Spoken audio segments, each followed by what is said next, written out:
Somebody tell me what the initials OG stand for.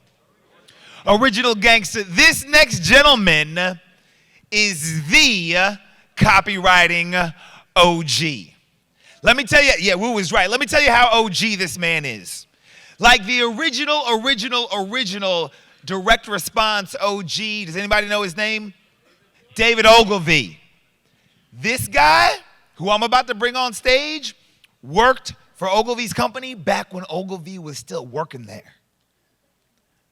This gentleman has been writing kick butt copy and making money with words since before some of y'all were even alive. Some of the best copywriters in the world, some of the most successful copywriters in the world, just like Justin, who was on stage earlier, he's their coach. Let me say that again. This man is the coach's coach with regard to copywriting. Do you think that he might have something to share with you? Yes or yes? Yes or yes? And what he is going to share with you, it's really awesome. He was sharing it with me at lunch today. I had the pleasure of sitting down next to him. I was having lunch with Evaldo and this next gentleman who I'm about to bring on stage. And he pulled out a napkin and he drew it out for me. And it's just a really simple little formula, what he calls his magic square, that will instantly transform weak copy into winning copy. Is it okay if I bring him on stage and have him share the magic square with you? Are you sure? High Status Summits, you know how we do it, right? If you do, get up out of your seat. Put your hands together for Mr. David Deutsch.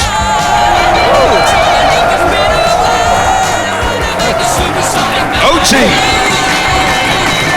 Oh, thank you very much. Thank you, my friend.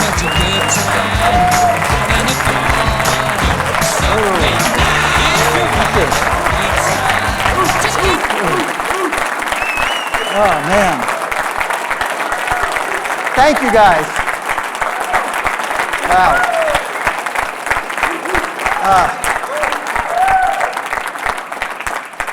Wow. That's such a feeling, to feel that energy up here. You know, I don't even know what I'm doing up here. I've never been kidnapped in the back of a car and left in a field.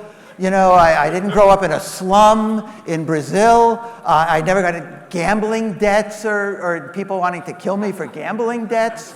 So I feel like I should just leave or something. But, you know, I did find myself one day working at a company called Ogilvy and Mather in New York City. And I was just, you know, out of college. And basically, I was like a really good typist. And at the time, companies, this shows you how long ago this was, companies really needed people to do typing, to take, you know, handwritten stuff and type it up or to type up, you know, whatever it was. And I was working with a temp agency. They said, we have a job at Ogilvy and Mather. It's an ad agency or something like that. And I was like, okay, well, wherever. And so, you know, I was working in there and seeing what they do. And it seemed pretty cool, you know, doing ads that you see on television, doing stuff in magazines. And I said, well, I'm kind of a writer, you know. I was an English major in college. Maybe I could do this. And sure enough, they let me go from doing typing to actually creating ads, and worked at Ogilvy for a couple of years and worked at other ad agencies for a couple of years. And one day I discovered direct response. I discovered that you didn't have to just, you know, try to win awards. You didn't have to try to build brand, you know, it wasn't branding, that advertising could really, you know, just make money. It could actually sell things. And I became fascinated with this and kind of got religion about direct response and started doing that, and have had the privilege of working with a lot of great companies like Agora and Boardroom, a lot of supplement companies that I work with, selling things, selling my own products, and it's been, you know, it's just been an incredibly wild ride. But, you know, one thing I learned at Ogilvy was just how important it is to care about the words, to care about, it's not just what you're writing, you know, it's not just what you're writing, but it's how are you writing it? How are you expressing it? What's going on in your head while you're writing? And I want to show you something today. It's called the Magic Square, if I could get the slides up. how to instantly transform weak copy into winning copy. And it's just a way of thinking about what you're trying to do. It's a way to evaluate copy, the strength of it, because it has to do with promise and believability. If you look at it on a graph like this, it's how much you promise, right? That's that end of the graph. And promise is, the benefits times the relevance of the benefits times the impact. But you don't just need promise, you also need believability. And this is what a lot of people leave out when they're trying to do copy. They're so concerned with what you'll get. You'll get all this wonderful stuff. You'll make so much money. It'll cure your arthritis. It'll stop your pain. And so they're just piling on benefits and benefits. And they forget that we don't buy from people that we don't trust. We don't buy from people that we don't believe, no matter what the benefits are. Someone comes up to you and says, I have this gold bar, and I'll sell it to you for just $100. And even if you think it's a genuine gold bar, you're not going to buy from this person. You don't trust them. You don't know where this gold bar has come from. So if you've got a lot of promise and a lot of believability, you're in the sold quadrant, right? That's where you want to be.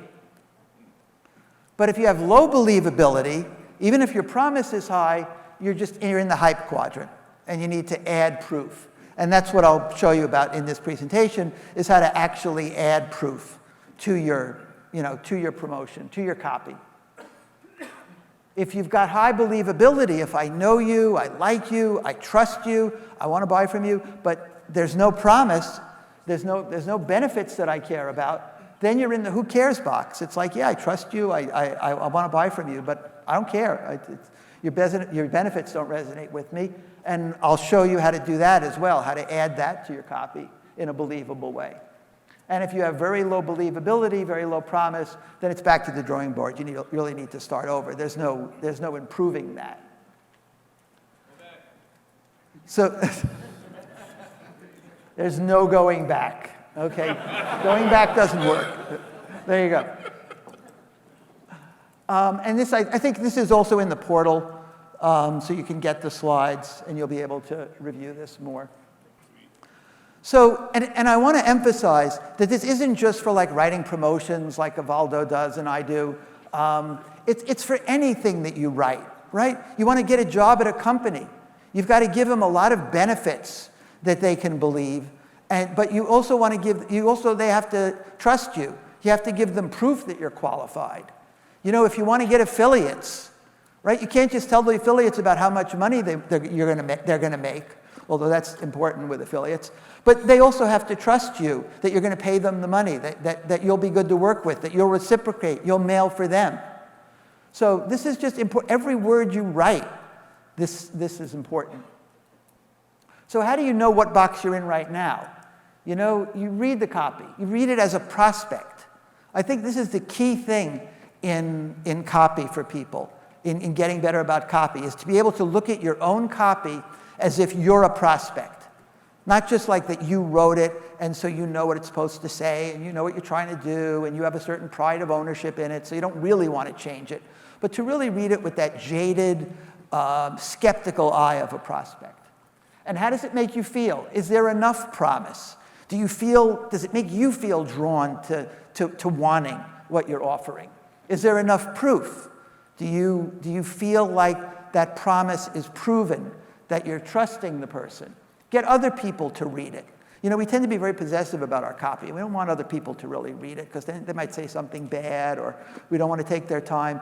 But that's just such a powerful way to make your copy better, is to give it to someone to read. Does this make you want to buy this? Does this make you want to give me a job with your company? Would this make you want to be an affiliate? If you were an affiliate person, would this make you want to do a deal with me?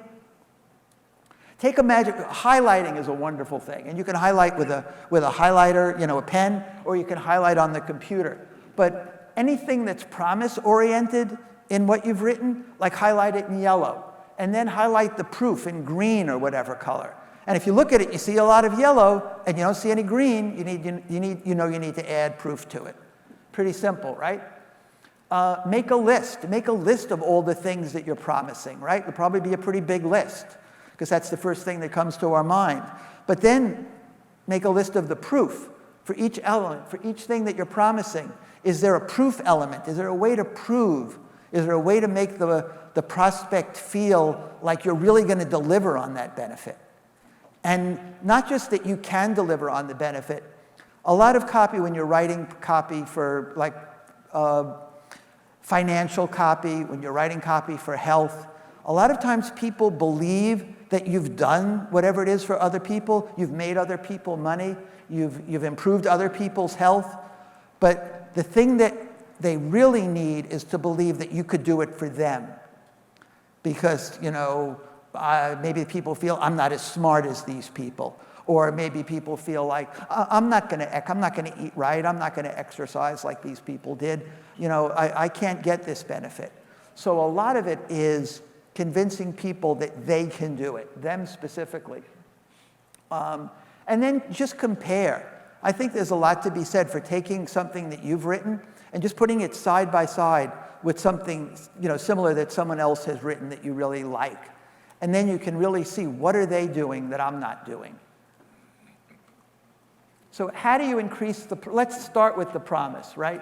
How do you increase that? How do you make your promises more real?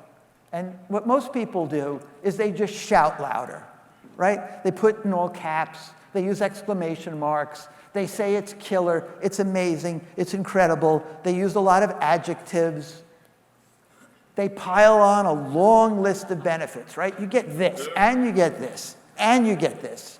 And it'll even do this. It won't just cure your cancer, it'll lower your blood pressure and, make you a better lover. And, all you have to do is just convince me. If you can really convince someone of just one thing, it's enough to make them buy. Instead, we try to convince them of so many things, and we convince them of nothing, because they don't believe it can do really all that. This is getting ridiculous. So instead, you want to multiply what benefits that you do offer. Maybe that's just one benefit, right? And how do you do that? You make the benefits more relevant to the prospect, right? You could have great benefits, but they have to be relevant to your prospect's life. They have to be what's going to help them achieve, their deepest hopes. It has to be what's going to help them avoid, their deepest fears. What do they wake up at night, worrying about? And how can your product connect to that? That's as important as it does this, and it does this, and it does this. Just take one benefit and really drive it home by showing them how it's how it's relevant to something that they really care about, what they really want in life.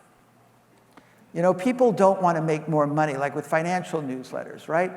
Even then, you need a little bit of this, because it's like people don't necessarily want money, right? People don't want to necessarily do well in the stock market only because it's going to make them money. They want to do well in the stock market because they're tired of listening to their brother-in-law at the Thanksgiving dinner table talking about how much money he's making in the stock market and feeling inadequate. They want to make money in the stock market because their third-grade teacher told them they'd never amount to anything in life, and they want to prove her wrong in the back of their heads. So if you can show them, if you can touch on that without being, heavy-handed about it, it makes the copy so much more powerful. And of course, they want money for the things that will buy, so it's always nice to remind them that having a lot of money because of this financial newsletter will enable them to buy a better car and enable them to buy a better house and go on vacations. Make the benefits more relevant to the roles they want to play in life.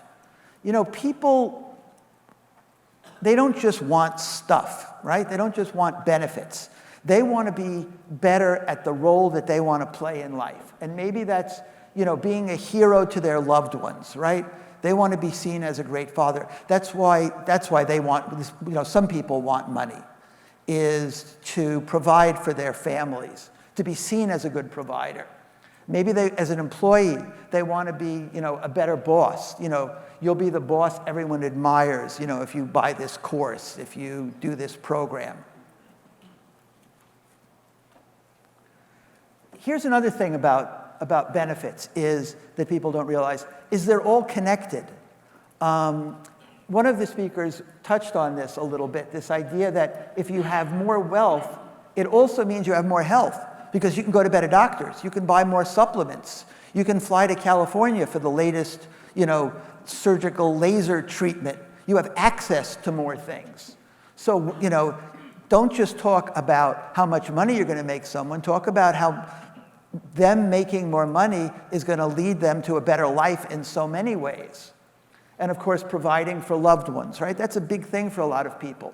The more wealth you have, the more you can provide for your loved ones. The more, the better your health is. You can't provide for your loved ones if you're not healthy, right? So don't just sell them a pill that's going to cure their arthritis or whatever. Also remind them that if their arthritis is gone, they're going to be better at making money. They're going to be a better provider. And of course, the health and the wealth kind of go back and forth. If you don't have a lot of wealth, your health won't be as good. You'll always be worried about money. And if you don't have better health, you obviously can't make money when you're sick. So all these things are connected with each other. And if you see that, if you think about that, you're going to be a better writer, because writing isn't just about, how you put the words together, right? It's about the things that you write about. It's about your understanding of human nature and how you can help people get what they want and help them avoid the things that keeps them up at night worried about. Do that, you could sell anything, right?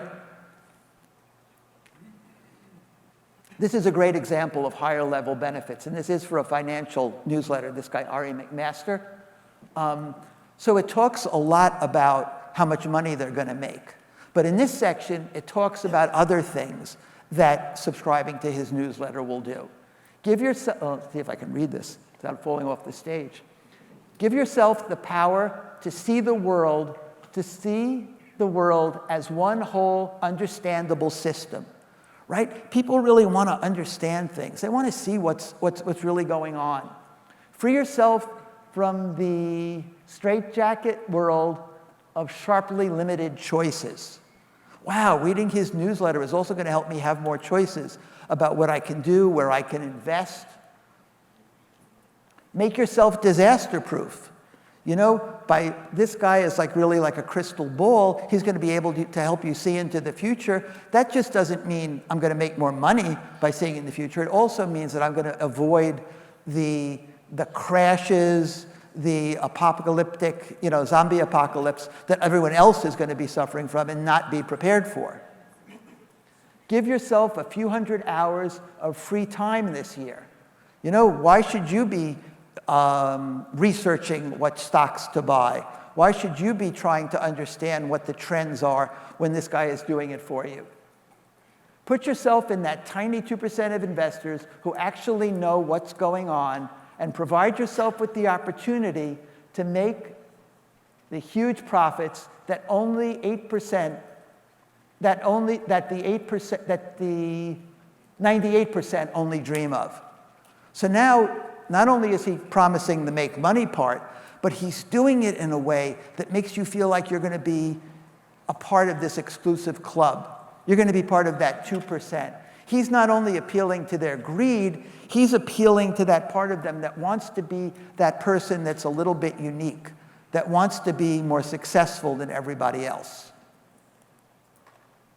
Second way to multiply benefits is with impact. Make existing benefits more vivid. Help the prospect to see, feel, and experience the benefit, right? Don't just list it. I hate when people make a list of benefits, right? It'll lower your blood pressure. It'll lower your blood sugar. It'll help your joint pain. It'll do this. It'll do that, because people just gloss over that. So this is a way that I kind of dimensionalize lowering your cholesterol, just, to make it more exciting. 5 ways to lower your cholesterol as easily as lowering the thermostat, but without drugs or tofu. So it's the same promise a lot of people are making, like how to lower your cholesterol, do this, do that, but in an interesting, exciting way. Wow, I could do it just like turning down my thermostat. That's great. Eat these tiny, tasty seeds to flush away fat forever. And that's kind of a swirling in the bottom of a toilet. Your body breaks down the fat, and down the drain it goes. So, how many different ways are there? How often people see lose weight, lose 10 pounds, lose this. This just makes it a little bit different, a little more memorable, gives that benefit a little more impact than a standard way of doing it. Another trick I love to use, Simply by. Just adding simply by. Something that makes an existing benefit seem shockingly easy or unusual. Like how to get the job of your dreams, simply by adding this sentence to your resume. And that's, something you can do in anything that you write, right? Again, this idea of, I'm stuck on affiliates now, but how you can, how you can make more money simply by doing an affiliate deal with me. It's just like, oh, this person reading it kind of subconsciously, oh, this is simple. Yeah, I like things that are simple and easy. Her diarrhea agony ended with this delicious cookie cure. So I didn't actually use the word simply by, but it's basically how to cure diabetes, how to cure diarrhea simply by eating a cookie is basically what's behind that. Delicious pain erasers that await you right in your kitchen, right? So this is basically how to cure your pain simply by opening up your refrigerator and taking out something that's already in there. And this is kind of a good example of when you look at stuff, right? Don't just copy stuff word for word, right? Like if it says, how to cure pain simply by, opening your refrigerator, let's say. Turn it into something else, like delicious pain erasers that await you right in your kitchen, right? You see what's underlying it and do it differently, but see what the concept is, because the concept here is that idea of simply by. The concept here is making a claim, but showing how just ridiculously easy it is. And then even is a great word, makes a benefit that's almost amazing. Reverse stroke damage, even up to 5 years after. See how that little bit, if you just had a thing that said reverse stroke damage, it's like, yeah, reverse stroke damage, lower your blood pressure, cure diabetes, all these things I see every day. But then even 5 years later, well, it stops me. And I go, wow, even 5 years later, that's a long time. I gotta keep reading this. Groundbreaking new medical research has uncovered powerful nutrients that can actually reverse diabetes. It's really hard to keep diabetes and diarrhea straight when 800 people are kind of, looking up here at you. Reverse diabetes and even undo its life-threatening complications. So now all of a sudden, just that little twist kind of gives it a little something extra, makes it a little bit unique. Like, wow, even if you've already started to experience the complications, this can actually undo it. Without. That's a great one to add. Get the benefit without what it usually takes to get it. Preferably something prospects hate anyway, right? And they'd be glad to be without it. Makes the benefit almost magical, and it adds curiosity. Not only does it increase the claim, make the claim even better, it also makes you go like, how is that possible, right? How is it possible to make money in real estate without buying any real estate? I got to find out about this, right? And it could be something, I forget what it was exactly, but it could be something perfectly ordinary like REITs, which are just real estate trusts, which combine a lot of real estate together, and then you're investing in real estate without it. Get stores and hotels to lower their prices without haggling, right?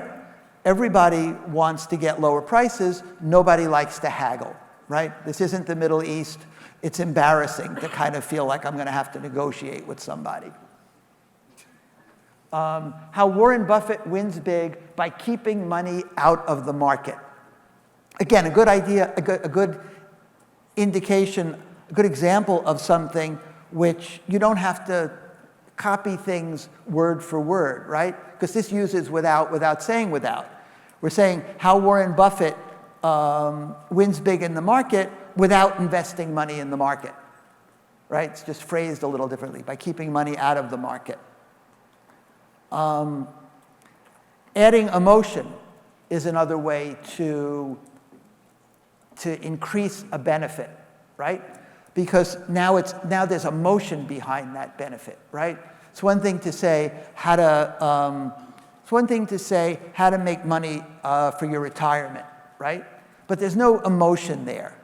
There's no feeling behind it. Whereas if you say, fallen behind on saving, make up for lost time with the catch-up quick retirement plan, then you're tapping into that emotion of regret that most people have because they didn't save enough for retirement, right? They feel guilty about that. They feel regret about that.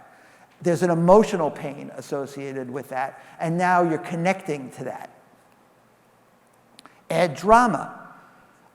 This is for a kitchen spice. It's really good with healing wounds. So I found this dramatic story. Farmer shocks docs by healing his son's gunshot wound with a kitchen spice.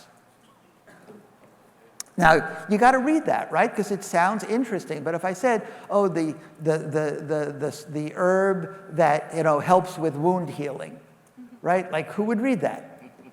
By the way, a gun of some sort is always a good thing in an ad, always increases somehow, gets people's attention. What is that gun doing there? What is that, what is that all about? It probably just goes back to the Old West or something in gunfights, but somehow that's always interesting to people, is anything to do with guns. Dig for hidden benefits. A lot of times, we tend to not see that there's benefits kind of under the benefits, right? This was for something that was really good for arthritis, right? It helped with arthritis pain. And when I really dug into the research, when I really dug into the background, I saw this little thing about some study that said, oh, it helped with arthritis. And then I just read a little more, and the study also said that the people who had worse arthritis, it helped even more than the people that only had, not the worst arthritis. So wow, how can I use that? That turns into the worse shape your joints are in, the better this amazing arthritis discovery works. And you see how much more powerful that is than just amazing arthritis discovery. Or, this will help with your arthritis or help stop arthritis pain. So that's how you up the promise. But just as important, if not more important, is how you increase believability. Because most of the products we sell, most of the products that we sell for other people, for ourselves, they're pretty good products, or we wouldn't be selling them, right? So there's a lot of stuff to promise. And the reason that most people, if you think about this, this is pretty profound, the reason people don't buy is because they don't believe you, right?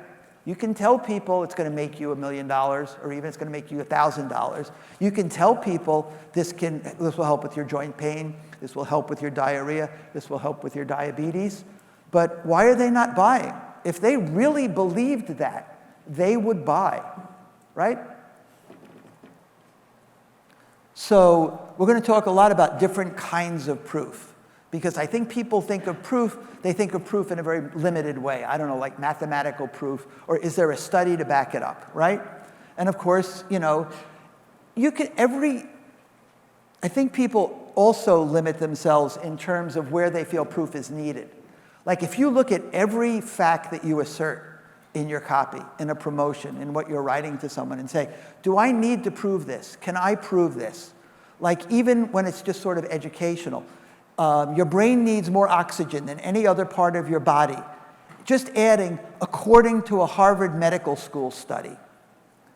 Not only does that prove what you just said, because maybe your product is something that brings more oxygen to the brain, and so now it's helping your argument. Not only does it prove that, but also you just sound smarter.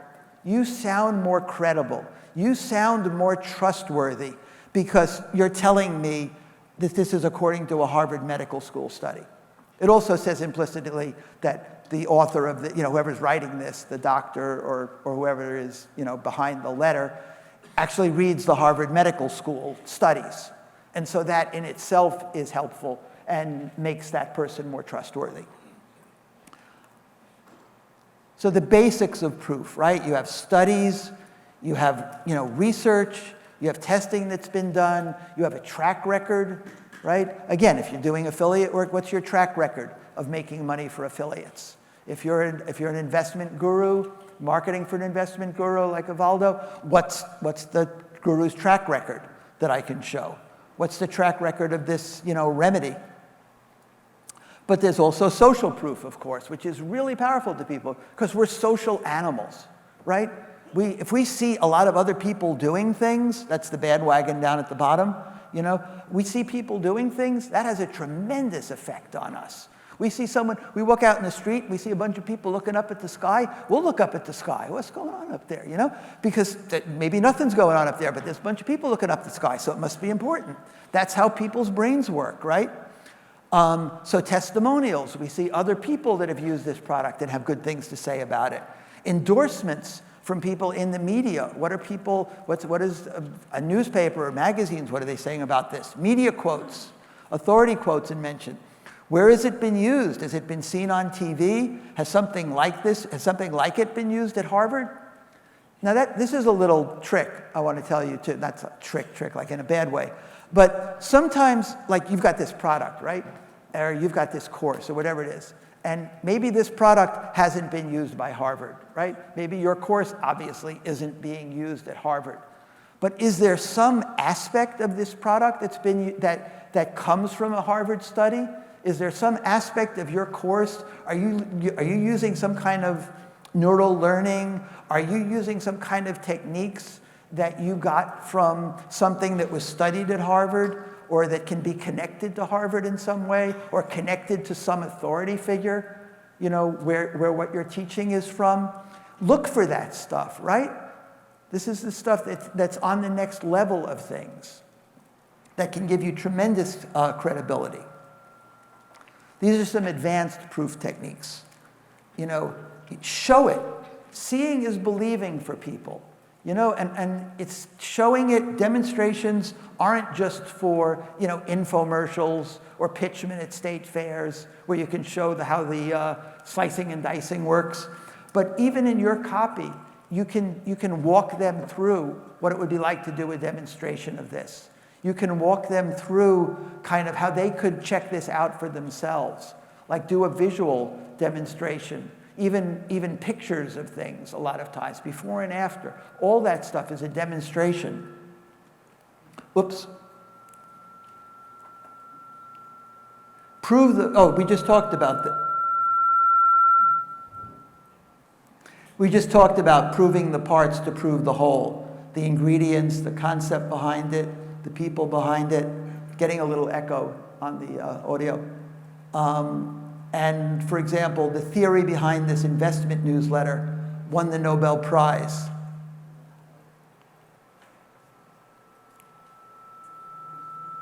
Uh-oh.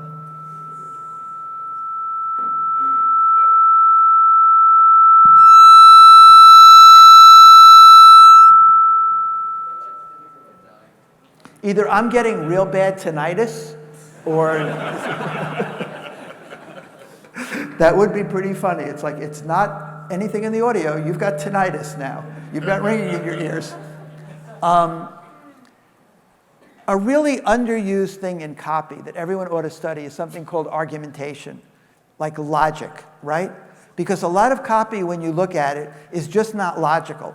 This doesn't really lead to this, to this, to this. It's not really a clear chain of logic. And if you study logic, you study argumentation, you see how to back up things. You see how to prove things. There's something called a warrant, for instance, which is like the proof of the proof. Like you could say, oh, this was done by a Harvard study, but then you could say, and you know, that means it's legitimate, or why does that prove it? Appealing to common sense.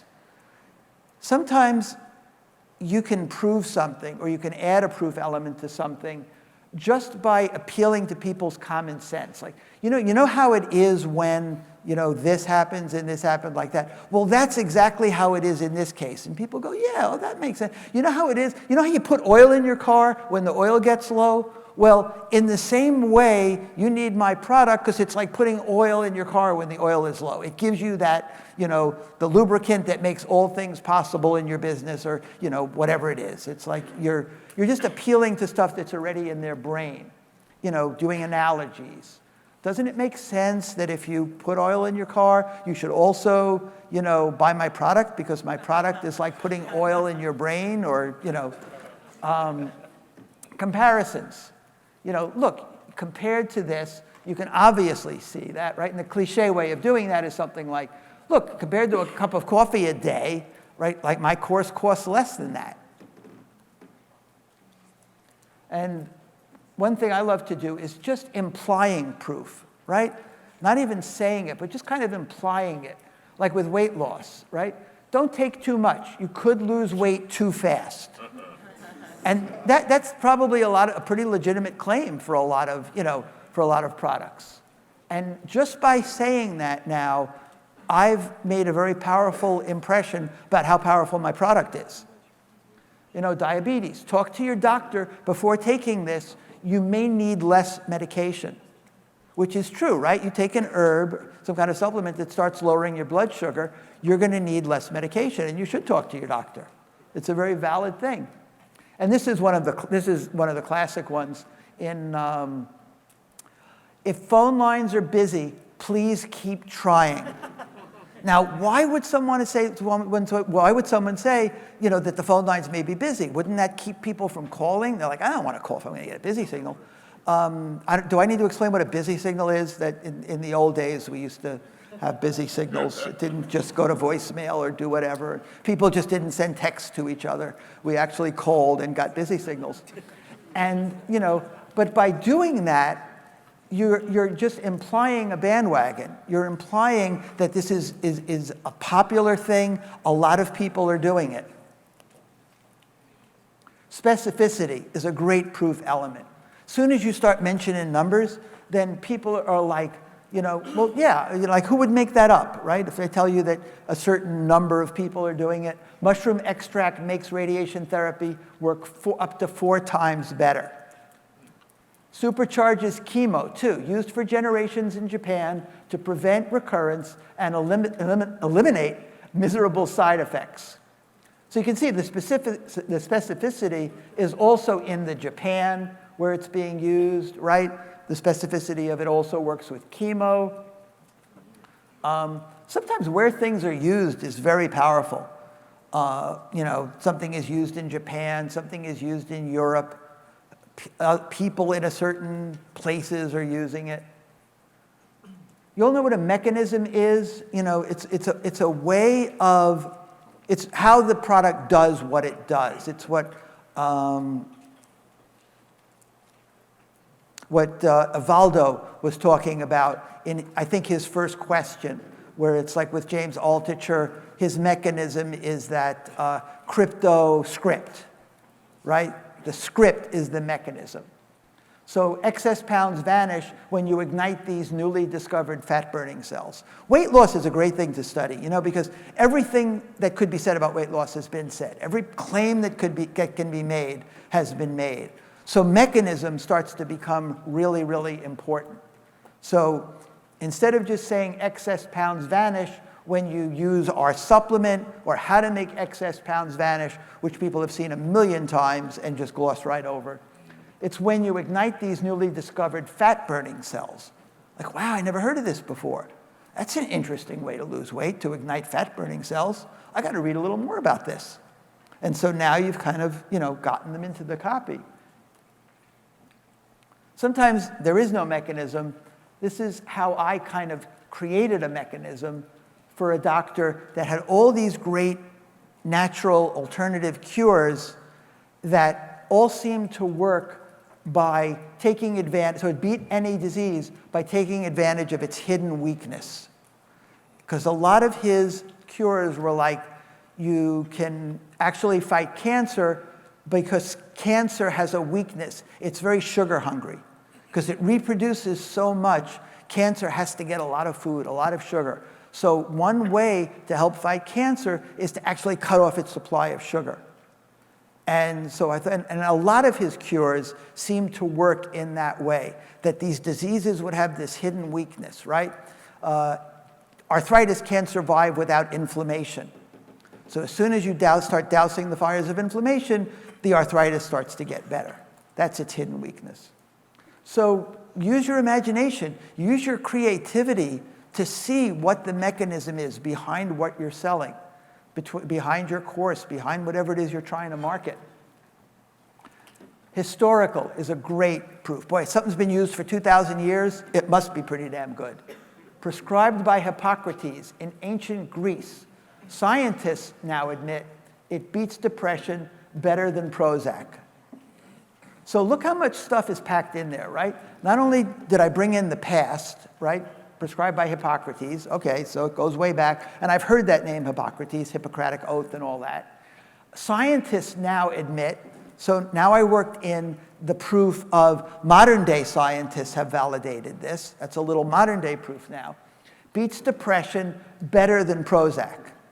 That's that comparison thing again, right? There's no better way than to get people to understand something, to increase the impact of something, than by saying it's better than some existing thing. It's better than a drug, because nobody really likes to take drugs. So if it's better than a drug, and we know drugs are good, we know they work, because that's what everyone does, then I got to find out more about this.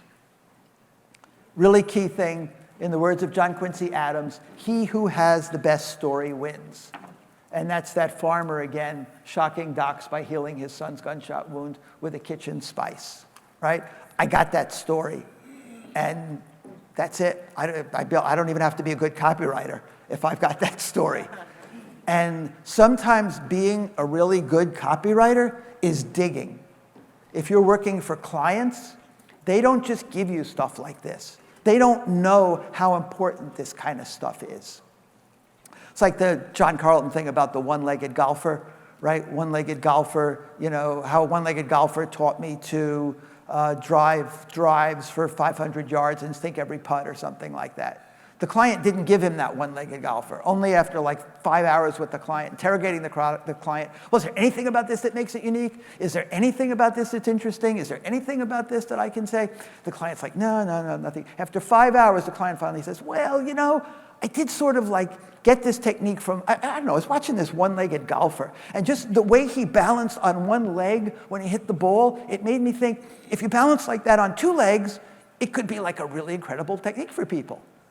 So that's what digging does, is it digs up those stories like that. And sometimes even if you're marketing your own stuff, you don't recognize your own stories. You just think, oh, well, that's what happened. It's no big deal, you know? You forget about stuff. So you've really, even when you're doing your own stuff, you know, dig into your history, into your background, right? Celebrity credibility. Nothing better than celebrity credibility. And sometimes you can get kind of B-level celebrities for not too much money, right?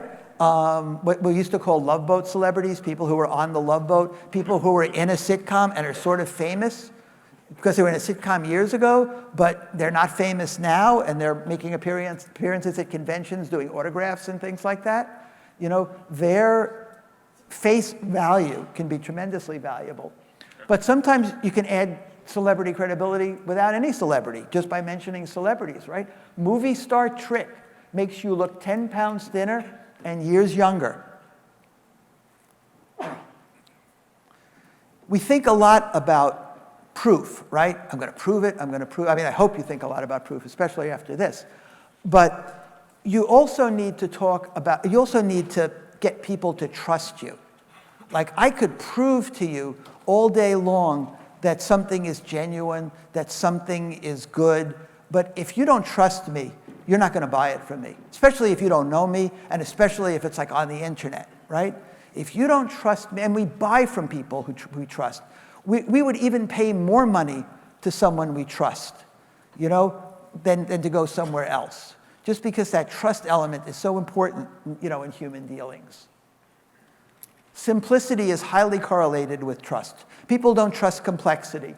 They don't trust things that they don't fully, easily understand. We want to buy from people who are like us, right? That's why you always see, you know, I was poor like you, I started out like you, you know, I know what you go through. That resonates with us. That helps trust. But you also have to show not just that you're like them, but that you like them, right? Because people want to be liked. They crave being liked. And if they're reading a promotion, if they're reading copy, if they're reading a letter from you, whatever it is, if you if you just make them feel good about themselves a little bit, right? You know, it's quite an accomplishment that you're reading this. Sometimes at the end of a promotion, I'll say, wow, if you've gotten this far, this shows me that you really care about your health. Or this really shows me you really care about your investments. You really care about, you really want to make money. This shows me you're really serious. And it just gives people this little good feeling about themselves that people crave, right? And it makes them trust you. You know, show them that you have their best interests at heart. And the best way to do this is to really have their best interests at heart. We get very caught up in writing, how to write things, how to, convince people to give us money. And sometimes you just have to step back from that and just say, how do I make the person that's reading this better off after they've read it, whether or not they buy from me? Like Craig said, his first thing was giving them value, right? Give them some damn value, you know? Like make them understand that they shouldn't be drinking aspartame, right? Make them understand something about how to make money, whether they buy your product or not. And not only will you be able to sleep better and have good karma and not come back as a rabbit in the next life or whatever happens when you have good karma, but you know, it also just, we want to buy from people like that. We want to buy from people that make us feel good about themselves. We want to spend time with them. So, you know, no hype, no BS. When you're writing a letter, one of the best things you could do is pretend like you're writing to your mother, right? You wouldn't bullshit your mother. You wouldn't like do a lot of hype and go, you know, Ma, this is a killer thing that's gonna, she'd be like, get out of here, Sonny, what are you, going crazy on me? You know, and you wanna write with that kind of feeling because people will respond to that. So give good information, give good advice, give guidance, admit some flaws. You know, this is not for everybody. Let me tell you how to decide if it's for you, right? And you know, it's not for you if you're not willing to put in a little work. And of course, a little work should probably mean like 10 minutes a day. You know, it's not for you if you don't have a hookup to a computer, right? And so people start to feel like, oh, maybe this is for me. And just do what trustworthy content does. Look and sound like an article, like a report, like a book. Don't sound like all this typical internet marketing stuff out there. People know the sound of that now. They hear that sound and they zone out. They just overlook it. Give real value and service, seals, certificates, icons of trust, all the things that companies do to make themselves be more trustworthy. See what you can incorporate into what you do. And also, people trust you when you reveal, people are suspicious if they don't know why you're doing so. Why are you selling this, right? If you're an investment guru, right? Why are you selling a newsletter instead of going out making money yourself? Why are you doing this? They want to know your why. They want to know your mission. So talk about that, right? We trust people when we know their motivation, when we know why they're doing what they're doing. And people are very suspicious about people that are trying to get money from us. Specialization and focus is a huge little secret about the more you specialize, the more what you're doing is very narrow, then the more people trust you. Think about, a brain surgeon and how much you would trust someone that was a brain surgeon telling you about how your brain works or what you should do about your headaches than you would trust like a regular doctor even, right? Because this guy's a brain surgeon. He's like really specialized. If you have a Porsche, a vintage Porsche, where are you going to take it? You're going to take it to a regular repair shop or a vintage Porsche mechanic? You're going to trust that guy more. This is a series of things that I did with Boardroom where the secrets that Boardroom kind of sells secrets, like how to get the lowest hotel room, how to do this, how never to get cheated when you do that. And a lot of it comes from people that are really trustworthy authority figures, so I tried to highlight that. Pioneering pharmacist and health guru uncovers a natural cure for fatigue. That's very different than natural cure for fatigue. Read about it now. Veteran airline pilot reveals the best seat on the plane to prevent air sickness. Very different from the best seat on the plane to prevent air sickness.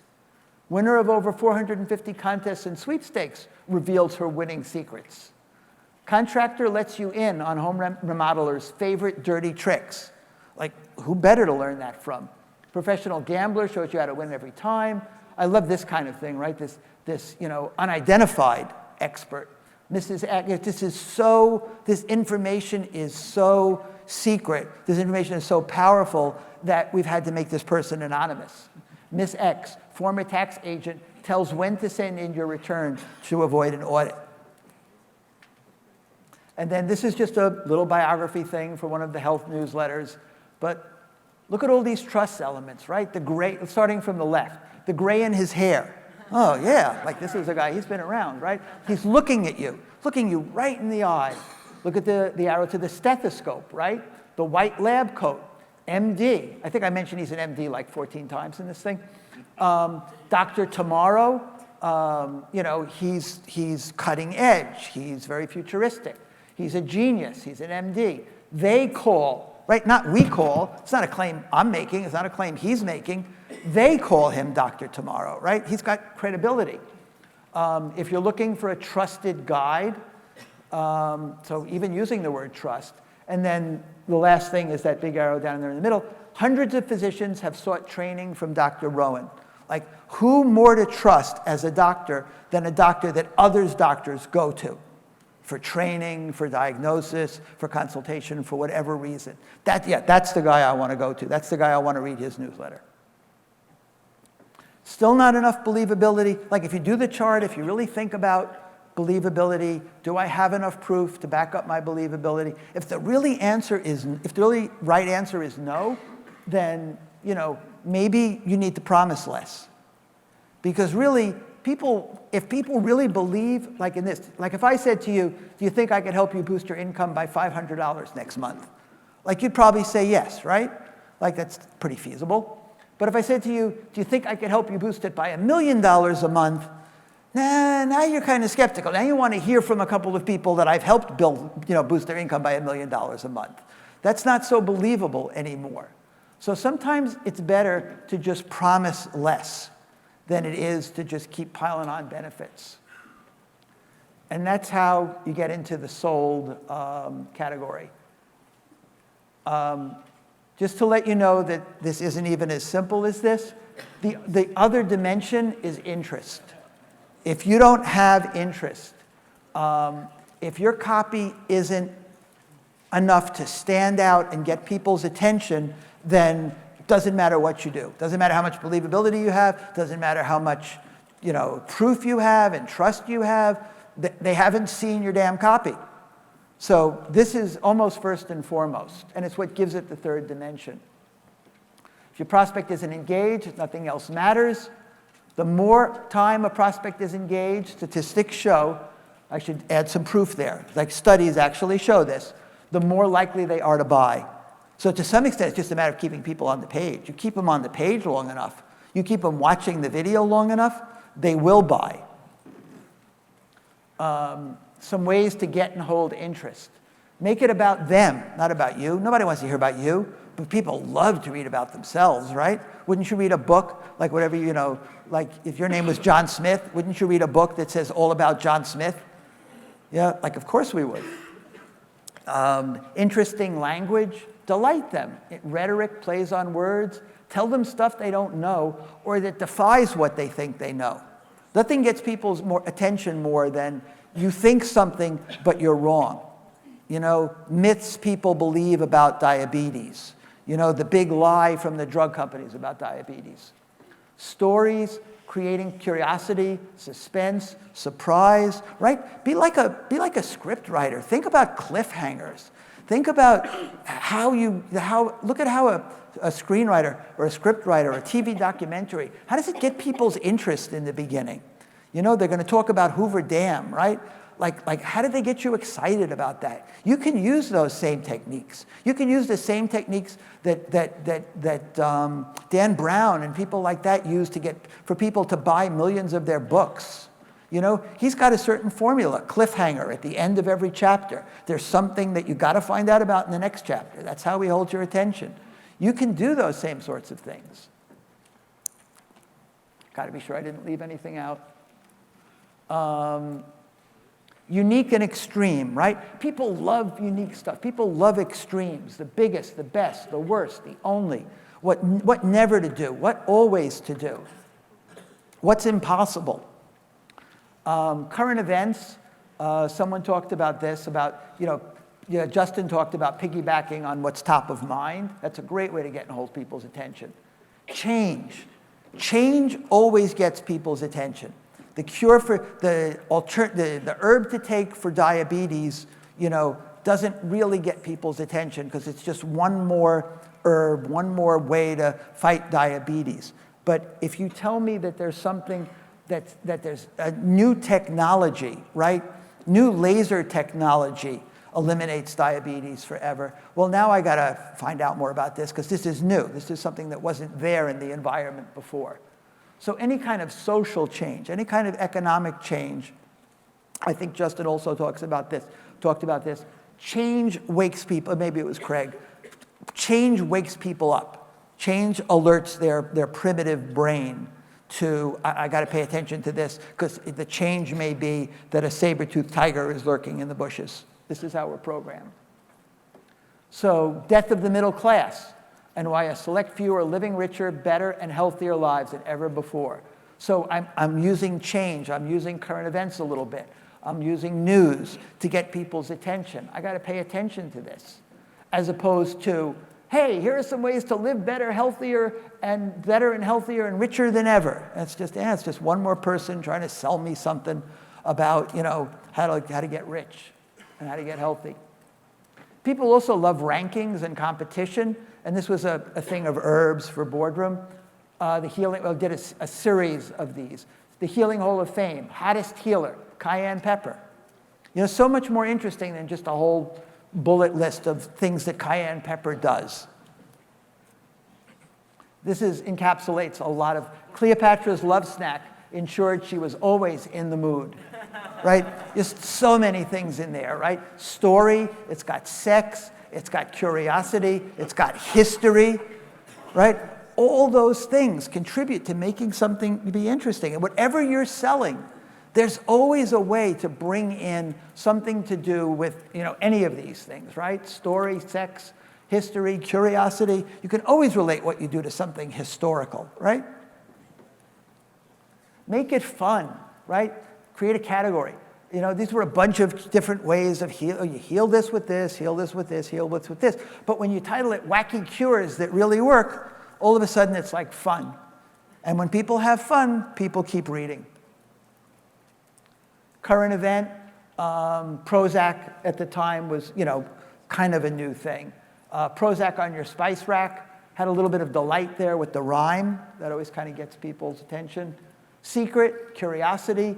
Secret, magic word, gets you 80% off electronics, appliances, cameras, and much more. People love that, like 5 words to say that get you to do this, right? 5 words to say to pick up any woman, 5 words to say to get the banks to give you free money, what never to say, what always to say. That's just so much easier than just like how to get 80% off of electronics, appliances, and newspapers. Now I got to know that secret magic word, right? Now it's curiosity. Current events, a little bit in the past, but why income investors will be the real winners in 2012, right? And Romney was running against Obama, right? Whatever you just use Trump and whoever, plug them in there. Why income investors will be the real winners in 2020, right? Whoever wins, it gets people's attention because they're interested in the election. And then, the impossible. Things that make people go, huh? Can you really do that? How to sell a losing stock for more than you paid for it. So instead of a boring thing about options and how options enable you, when you have an option on it, you can sell it for whatever it was when you got the option. And so that means that if a stock goes down, you can still have the right now to sell that stock for the price you bought it at. That's kind of a very complicated thing to have to tell people or to even get their attention with. But if you say how to sell a losing stock for more than you paid for it, now you've got their curiosity. This is a combination of curiosity, impossible, and even a little touch of larceny, right? Which people love to feel like they're getting away with something, right? How to deduct interest on personal debt, even though the IRS says you can't. Like, wow, now I got to find out what that is. Ooh, that sounds kind of intriguing. And then, of course, again, celebrity, is always a way to make things more interesting. America Loves the Weiland Sisters, proven on TV. Oh, now it must be interesting because it's been on TV. There's that proof element there. And interest comes from also involvement. This actually wound up testing eventually better than the gunshot one for the spice.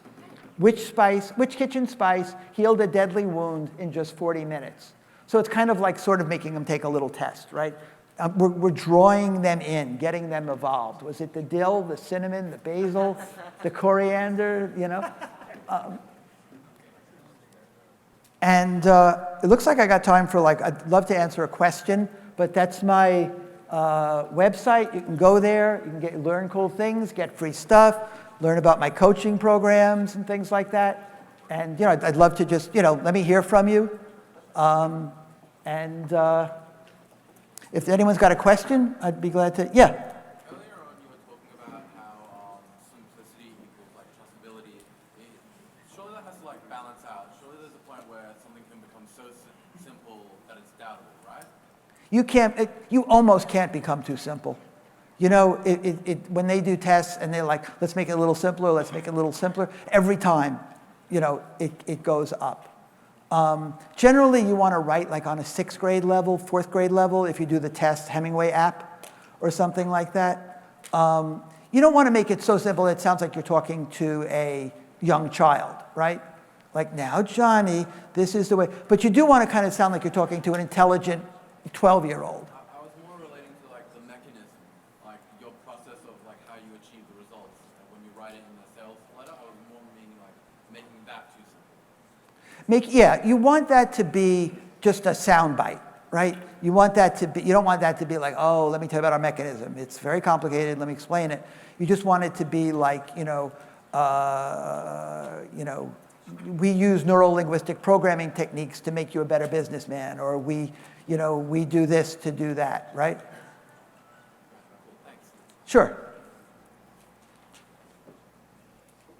Are your slides available on your website? They're not on the website, but they should be available from the portal that I think you guys have access to. If they're not, just write to me and I'll send them to you on my website. You can get in touch with me there. But thanks for asking. We got a question Yeah. That it's just kind of irrelevant to the direct response. Yeah, no, it does matter. I mean, you want to have an awareness of creating a brand and having a brand presence and talking about someone in a certain way, but there's so much overlap.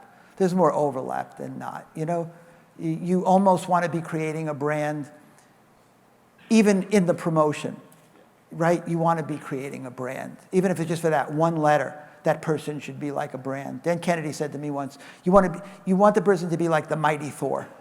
He's the god of whatever this is. Thank you. Sure. Yeah. Is there any way, when you make your headlines, I saw some of them, is there any way to make it, how do you know if, one is, too unbelievable, where you make your client too skeptical? You've got to feel that, right? I mean, show it to people, right? They'll tell you. But you've got to be able to feel it. You've got to be able to look at that headline and say, if I were that person, just become that person that's got arthritis, right? Or got whatever it is that you're selling. That person that's going to buy your training or whatever it is. And would that make me do it? Just go out. The biggest thing in writing is to go outside yourself, right? We look at our own copy.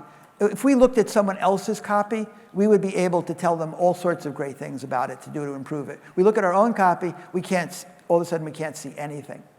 Partly because we're the person that's going to have to do the work to change it. We don't really want to do that. But you've got to be that ruthless. You've got to really look at it like that. So again, it's the mind of your prospect. What's that? Again, the mind of your prospect. Again, the mind of the prospect. It's almost like method acting, where you just learn to step into the shoes of the prospect. Know your values and use your prospect's values and see if he values it. Right. What would it be like to have arthritis, right? What would it be like to walk around every day and your hands hurt? And you go to, I got to write something down. You go to pick up the pen. It's like, ow, that hurts. I hate when that happens, Thank you. Sure. Yeah, one more. Yeah. When you're writing a headline, how many do you write? Like 5 or 10? I write like 100. Oh. I mean, I don't always, but I would if I really, I know I should. And it's probably good if you're in an earlier stage of copy development because it gets all the crap out of your system. And like you'll write the obvious things and you'll write, you know, whatever. And then like a lot of times the best headline is number 75. Just sheer volume is, I mean, when it comes to coming up with ideas, volume is like a huge hack. It's a huge trick. You know, just write a lot of, same thing with copy, right? A lot of people write copy, and if they would just keep writing, you know, just write a lot for whatever it is that's letter they're doing, you know, the first 3 pages they could probably throw out, but then after that would probably be really good. But a lot of people just write 3 pages and then they stop, or they write, you know, whatever. But just write a lot of stuff, write 10 openings. See what works, you know? Experiment on paper. Don't be afraid to throw things out. People get really identified with what they write. And sometimes it's just the ability to throw things out that makes someone a better writer. You know, a full trash can is the sign of a great writer. Not, you know, now it's like a little trash can icon on the computer, of course, but still, you know, it's like that's what makes someone a really good writer. And in the words of, oh God, I can't remember his name now, the guy that wrote the great Get Shorty books, Elmo Leonard. They asked him, what's your secret of writing? He said, I throw out the parts people don't read. And you've got to do that. You've got to be willing to kill your darlings, as Faulkner said. You've got to throw that stuff out. All right, well, it's flashing at me. So thank you all very much. David Deutsch, everybody, give it up for him. Thank you. Copywriting OG himself.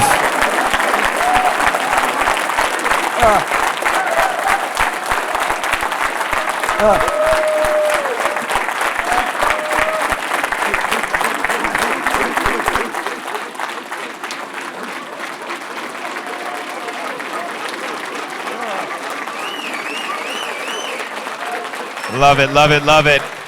Excellent job, my friend.